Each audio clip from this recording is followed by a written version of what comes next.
السلام عليكم. لا تنسوا الاعجاب بالفيديو والاشتراك في القناة تشجيعا لنا لنستمر بنشر المزيد إن شاء الله. آخر أخبار انتقالات: تلميح من فيورنتينا بخصوص رحيل المرابط وصفقتين جديدتين في تشيلسي. سيتي يعلن ضم جفارديول. أعلن مانشستر سيتي رسميا التعاقد مع يوشوكو جفارديول من صفوف لايبزيغ بعقد لمدة 5 سنوات.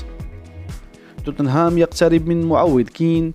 ذكر ماريزيو أن توتنهام قد تقدم بعرض قيمته 25 مليون يورو لضم مهدي طاريمي من صفوف بورتو، ويطلب الفريق البرتغالي 30 مليون، ولكن الاتفاق يبدو قريبا بحسب دي ماريزيو في ظل اقتراب هاري كين قائد سبيرز من بايرن ميونخ عقب العرض الأخير الذي يتجاوز 100 مليون يورو الجمعة.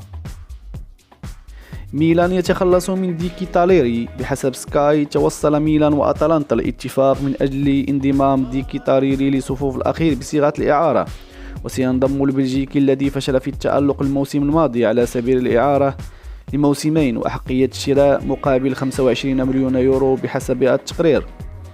صراع شديد بين روما وبرونموت والأهلي. كشف رومانو على وجود صراع بين الفريق الإنجليزي والفريق السعودي من أجل ضم الدولي البرازيلي روجر إيبانيز، قلب دفاع يتمسك به روما ويرفض التخلي عنه إلا في حالة وصول عروض ضخمة. وقالت التقارير إن الثنائي السعودي والإنجليزي عرض ضمه مقابل قرابة 25 مليون يورو.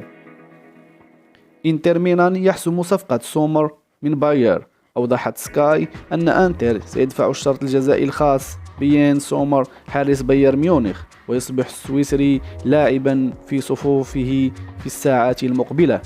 وسيدفع إنتر 6.75 مليون يورو للبافاري على دفعتين بحسب الاتفاق بين الناديين. ويستمر بحث الباير عن حارس جديد في ظل عدم جاهزية مانويل نوير الذي لم يعد بعد للتدريبات الجماعية. المرابط خارج حسابات فيورنتينا. استبعدت فيورنتينا نجمها المغربي سفيان مرابط من قائمة الفريق الذي ستقابل نيس ونيوكاسل وديا خلال الأسبوع الجاري. استبعاد اللاعب يفتح باب تكهنات بخصوص مستقبله وسط ارتباط قوي بالثنائي مانشستر يونايتد والأهلي في الأيام الماضية. أتلانتا يخطف ساكاماكا من إنتر. أكدت سكاي على توصل أتلانتا إلى اتفاق مع ويست هام من أجل ضم جينراكا سكاماكا مقابل 25 مليون يورو و5 ملايين إضافية كحوافز متعلقة بالمشاركات.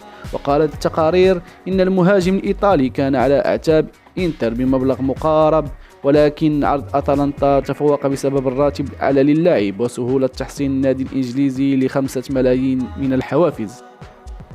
تشيلسي يحسم ضم شانسيز. أكدت تشيلسي انضمام اللاعب